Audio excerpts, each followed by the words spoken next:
It is remarkably easy to set up a company in the UK, costing as little as £12 and requiring few checks. This ease, however, leaves the system open to abuse. The Times and our partners, investigating a leak of over 1 million documents, has shown how a London company flouted anti-money laundering checks and created companies for gangsters and known fraudsters.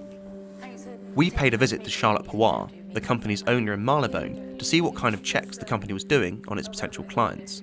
Our undercover reporter asked Ms Pawar to set up a British company for a Macedonian boyfriend who wanted to sell used luxury cars, largely in cash, and did not want to appear on company documentation. These are all red flags that should encourage a high degree of scrutiny from company formation agents. We showed our secret footage to David Clark, former chief of the National Fraud Intelligence Bureau at City of London Police. Our reporter asked why cash payments were a problem for the banks. Money laundering is where you basically take the money in one format and then you can sell it in different formats. So imagine you have 200,000 in stolen money and you buy a car.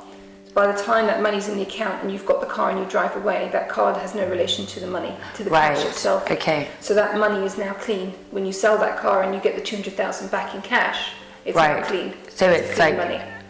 Okay, fine, yeah, I get it. Yeah, so that's what money laundering is. Now, the car industry is known for it. Okay. And that's why I would say he needs to be very careful about talking about doing cash-based transactions. I think the banks generally won't like it. Is she saying that she kind of acknowledges that this is money laundering? And then sort of corrects it at the end by saying he's got to be careful and do lots of checks, not to talk too much about that. We may have a ready-made, so we carry shelf companies, aged companies. Okay.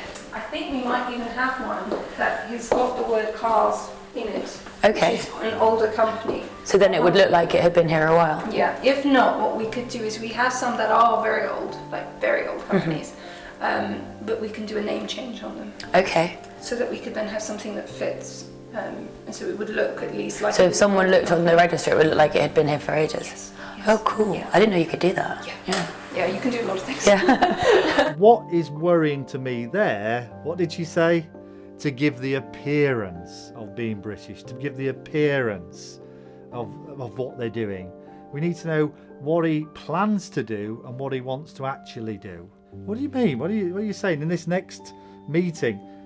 He said what his plans are is to do something here, but then he doesn't want accounts. So, sounded very suspicious. And is just so I can kind of temper his expectations, do you think there's a way that you'd be able to do it that he can still keep trading in some parts of the business in cash? I don't know. I would look into a lot of it. We'd need to check which banks in Europe are still taking cash. Maria still take cash in, but you have to go to Latvia. Okay. So if he's driving that way, okay. I mean, you can. She knows what cash is used for and where cash can come from. Latvia may take it. There's been an enormous scandal in Latvia. If he's driving that way from Macedonia, it's actually a bit of a diversion north to go to Latvia. Pop into the bank in Riga with your cash. She's telling him how to do it. There's a bank in Poland that still take cash that I know of. As I say, there's this couple in Italy on the Swiss border. Well, that's all kind of, distance-wise, it's kind of doable. Well, Macedonia for sure to Italy is not that bad. No, yeah. Yeah, I go to Italy quite a lot, so.